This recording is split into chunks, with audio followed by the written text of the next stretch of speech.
আমি কথার শুরুতেই আমাদের পার্টি বাংলাদেশের কমিউনিস্ট পার্টির পক্ষ থেকে এদেশের বামপন্থী আন্দোলনের অন্যতম পৃষ্ঠপোষক এবং নিজেই একজন অন্যতম দৃষ্টিস্থাপনকারী বামপন্থী হিসাবেই আমরা মনে করি প্রকৌশলী শেখ মোহাম্মদ শহীদুল্লাহর প্রতি গভীর শ্রদ্ধা জানাচ্ছি।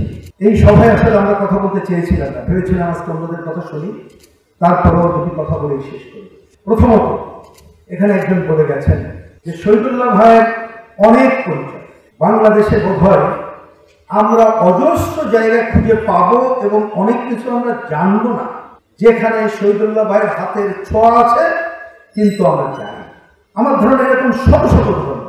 ওনাকে খুলনার অজপাড়াগায় একটা স্কুলের জন্য একবার বলা হলো, শহীদুল্লাহ ভাই একটা স্কুল করছি রতন সেনের নামে, আমরা একটা ছোট্ট ফান্ড করতে চাই, এটা কি করবো, তোমরা কত দিতে হবে?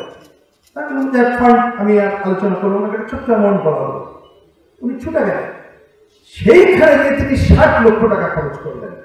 আজ থেকে 15 বছর আগে কথা বলছি। এ ধরনের অসংখ্য আমাদের এই জাতীয় কমিটির আন্দোলন অনেকে হয়তো জানেন, প্রথম দিকে পুরোটাই শহীদুল্লাহ ভাইয়ের উপর নির্ভর করেছে, নিজের জমি বিক্রি করে কাজ করেছে। শেষে আমরা সিদ্ধান্ত নিয়েছিলাম যে না, সবাই মিলে আমরা চাঁদা থেকে কাজ করব। নিজের যে আয়, সেই আয়ের অংশ দিয়েই এই আন্দোলন গড়ে তোলার কাজটা তিনি করেছেন। এ ধরনের অসংখ্য খবর কিন্তু আমরা জানি। আমি এই শহীদুল্লাহ ভাই আজকে নাই, শেষে দুটি কথাই বলি। একটি হচ্ছে ওনার কাছ থেকে অনেক কিছু শিক্ষার মধ্যে একটা শেষ শিক্ষা বলি।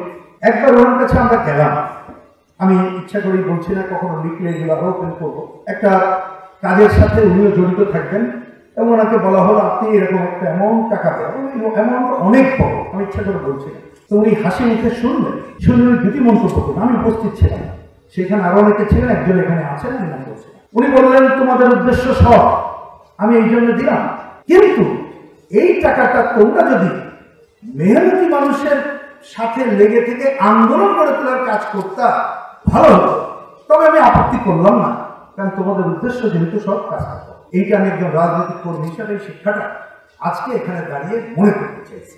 শহীদুল্লাহ ভাইয়ের সাথে শেষ দেখা করতে গেলাম আমরা এই বছর 30 মে ওনার বাসায়। রনি ছিল, শুনলাম চলে যাবেন, মনটা খারাপ হয়ে গেল। ওনাকে জিজ্ঞেস করলাম, শহীদুল্লাহ ভাই আমাদের উদ্দেশ্যে কিছু বলবেন? 1 ঘন্টা উনি বসেছিলেন। উনি শেষে আমার কথা শুনলেন, জাতীয় কমিটির কথা শুনলেন। আমরা বললাম আমরা এই প্রক্রিয়ায় আগানোর চিন্তাটা বাম গণতান্ত্রিক জোটের সভায় আলোচনা করেছি, অন্যদের সাথে কথা, যেটাই সেটা আমি আপনাদেরকে বললাম। উনি শুনে বললেন খুব ভালো। এই যে রনি বললো, উনি এটা বলতেন ভালো। এবার আর কি, উনি বললেন ওনার কথা যে যতক্ষণ আয়ু আছে ততক্ষণ আমি মানুষের জন্য কাজ করে যাব, তোমরাও মানুষের জন্য কাজ করে যেও, বিজয় আমাদের আসবে। এই তো ছিলেন শহীদুল্লাহের কথা। এই বিবেচনা থেকে আমরা ওনাকে নিশ্চয়ই স্মরণ করব। আর শেষ কথা হলো, প্রকৌশলী শেখ মোহাম্মদ শহীদুল্লাহ নিজেকে সর্বশেষ যে পরিচয়ে, প্রধান পরিচয় করে তুলেছিলেন, বাংলাদেশের জাতীয় সম্পদ রক্ষা আন্দোলনের অতন্ত্র প্রহরী এবং বাংলাদেশের বাম আন্দোলন গড়ে তুলে মুক্তির পথ অর্জন করতে হবে, সেটি আমরা করব। আমি এইটি করার জন্য স্মরণ করেই শেষ করি, আন্দোলন যখন গড়ে তুলেছিলাম প্রকৌশলী গোলাম মহিউদ্দিন আমাদের সাথে ছিলেন। আজকে তিনি নাই, তিনি প্রয়াত হয়েছেন। প্রথম সদস্য সচিব আকাশ আছেন, শুরুতে যারা গড়ে তুলেছেন আমি দেখতে পাচ্ছি কমরেড নজরুল ইসলাম সেলিম আছেন, কমরেড খালিদুজ্জামান আছেন, সম্রাট চক্রবর্তী দেখছি, সাইফুল হককে দেখছি, এরকম আরো কয়েকজনকে দেখছি যারা শুরুতে ছিলেন। আমিও শুরুতে ছিলাম, ক্ষুদ্র কর্মী হিসেবে আমরা ছিলাম।